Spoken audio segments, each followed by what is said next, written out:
Hey everybody, it's Jason Blaha here, and I'm going to chat with you guys a little bit about full range of motion bicep training. This is actually the very first time I've done chins in a long time because I've had to work a lot on my shoulder health, my shoulder mobility. I still don't have the full range of motion I would like on these, by the way, but I thought this footage from today is a good time to cover the topic. It's a good time for me to make a video on this, so I threw this footage in. It'll probably be up in a few weeks. I've got like 75 videos in the queue. It's getting crazy. But back over to the point.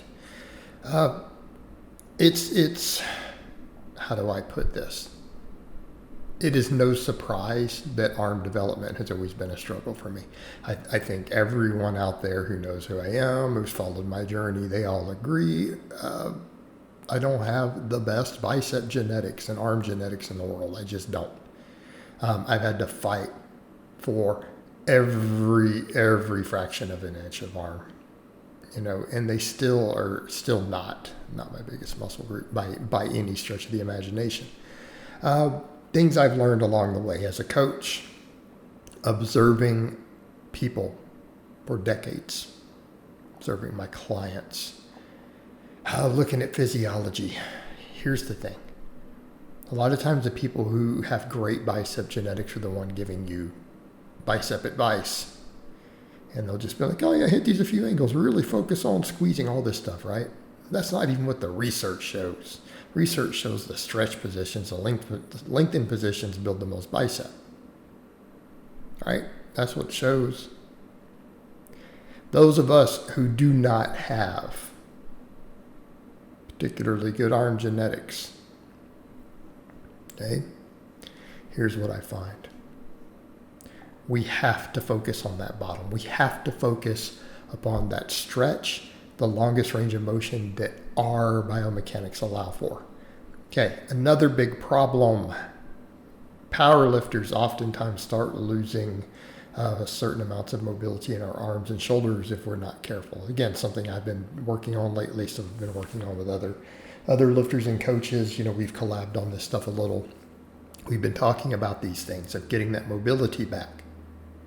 Well, how do you do that? Well, you've got to do full range of motion stuff. But if you can't lock your elbows physically due to just mobility and everything else, are we stretching the biceps as much as they could be getting stretched? The answer is clearly no. Now, how much does this contribute to bicep tears on deadlifts?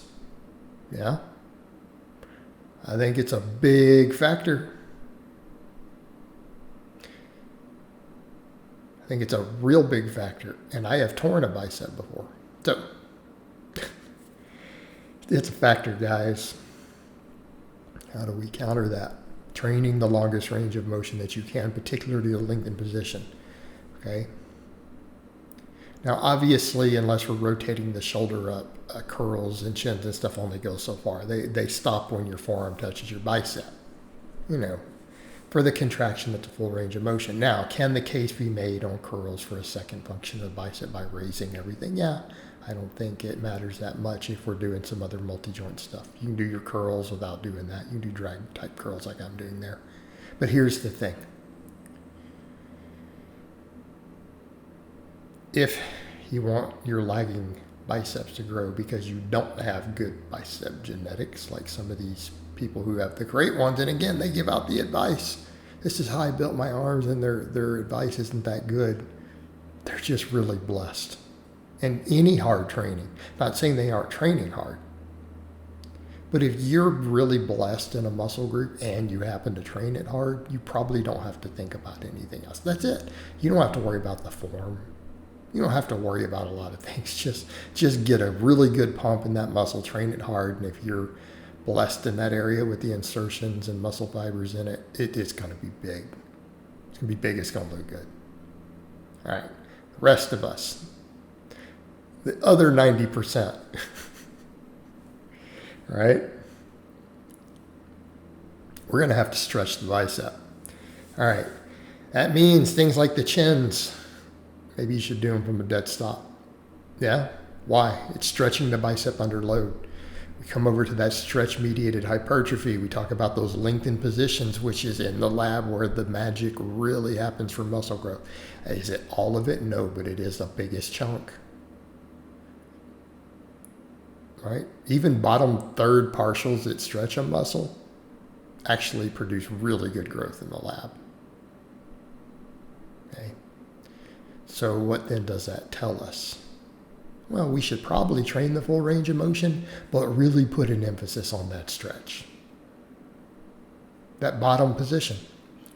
So the chins, maybe do them from dead hang. Come to a full stop at the bottom. Why?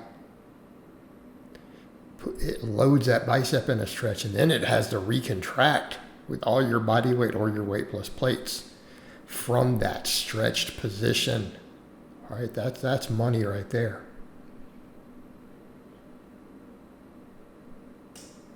Now, if you don't have good arm genetics, you're probably going to need to do some curls too.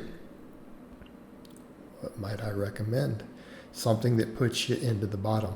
Notice I'm stopping. I'm leaning forward on those. Why am I leaning forward? So that my big ass quads don't get in the way of the bar. So that I can't rest the bar on my quads when the bicep is stretched. Matters. Because now the biceps are in that lengthened position. Well, maybe I shouldn't be resting the bar against my thighs. If you lean forward a little bit, when it drops into that hang, the biceps are stretched. Okay? And then from a stretched position, they have to get the weight moving again. Now, people would say, but it's a lot of unloaded at the bottom. That's true, but you do that drag curl, then we get a nice, pretty consistent strength curve all the way up, don't we? Yeah. Right? It's good stuff. This is what we need to be doing. Okay, and this could apply to any muscle group, but I'm just talking biceps. If you have a muscle group that is not particularly good because of, again, just your structure, how should you address it? I think you should probably do a combination of a big multi-joint exercise and a single joint exercise that put that muscle into a stretch position, and you need to focus upon that stretch loaded position. Okay? Focus on range of motion and really stretching that muscle under load. Right? Probably on both, like I said, on both types of movements, find one. Okay? If that doesn't cause it to grow, nothing will. All right, guys, but that's really all I have to say on that today. I hope it's been informative, and I'll talk to you guys next time.